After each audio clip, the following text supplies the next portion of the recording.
Saw the movie Brave from Disney and Pixar. And, I have a history with Pixar movies. I usually enjoy them. And the first movie I ever saw in a theater was Toy Story 2. Um, this one, wasn't a huge fan of this one for a couple of reasons. Well, for a few reasons, but you'll see in my review.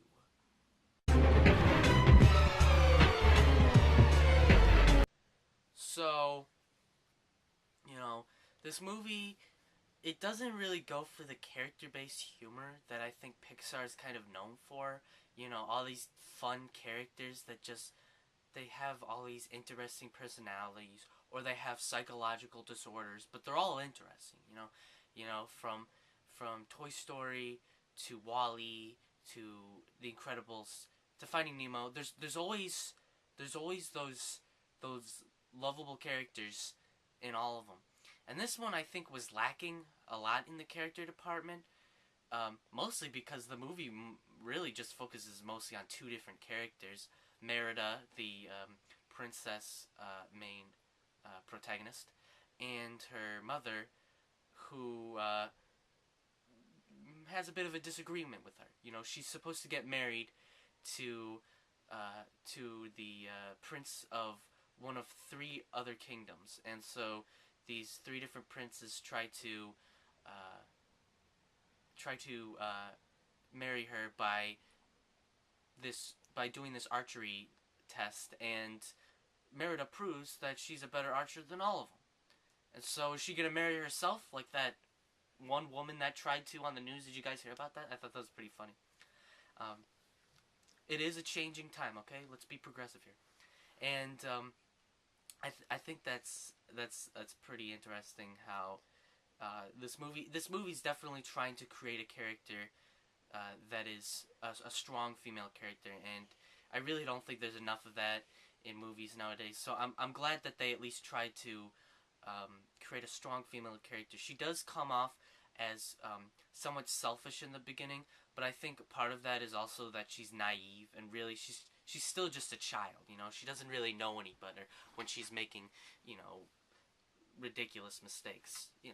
That's what kids do. They do stupid things, and so I think some critics were a little harsh on her character, but this movie definitely goes for a lot of slapstick, which I am a fan of some slapstick comedy, but characters just falling over and just getting hit in the head with stuff over and over again, it could become a little bit gratuitous. So I wasn't the biggest fan of that. It wasn't your um, Looney Tunes style slapstick. I think it was more of a kind of slapstick I just don't really care for. Also, there was a lot of it, so that kind of it gets kind of old. The Merida's three little brothers are pretty interesting, but they don't appear in the movie enough. Um, there's especially something that interesting that happens to them towards the end. Well, it actually happens to them not towards the end, but they don't show this little twist until towards the end. I feel like there really isn't a lot going on in this movie besides for Merida and her mother. And yes, there's a twist with her mother too, but um, I feel like, if you look at almost all of Pixar's movies, there's usually some kind of big journey, and all kinds of, whether or not there's a bunch of different landscapes, it depends on the movie, but it seems like there is a lot of different scenery and just kind of like a big adventure. Most of Pixar's movies feel like they're all about adventure. Up and Monsters Inc. I didn't really get that with this one. Even Cars, which I think is probably the out of the ones that I didn't see Cars 2, everybody, but I did see the first Cars, and I thought that was their weakest one. But even that one feels like it has some kind of adventure, and I think Brave is probably better than the first Cars. It's definitely closer to the first Cars than I think any of the other Pixar movies, and that Brave I think is a much weaker film, and it's kind of forgettable. it feels like movies I've already seen before, especially How to Train Your Dragon. Um, this mother daughter relationship is very similar to the father son relationship from How to Train Your Dragon, which I kind of got that from the trailers. That not only is this kind of like a there's these old Scottish characters, but and it's kind of like an old kind of a Scottish fairy tale, but